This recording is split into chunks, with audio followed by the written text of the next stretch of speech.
This is a seat bolt on a 95 Cherokee, so rust. So how do you heat that up to get the rust to break loose without twisting it off and without setting your carpet on fire?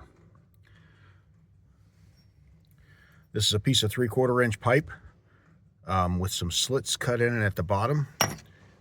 You set that over the top of the bolt where the slits are pointed where the heat won't go onto anything important.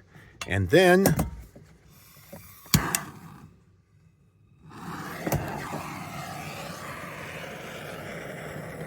direct your flame down in there.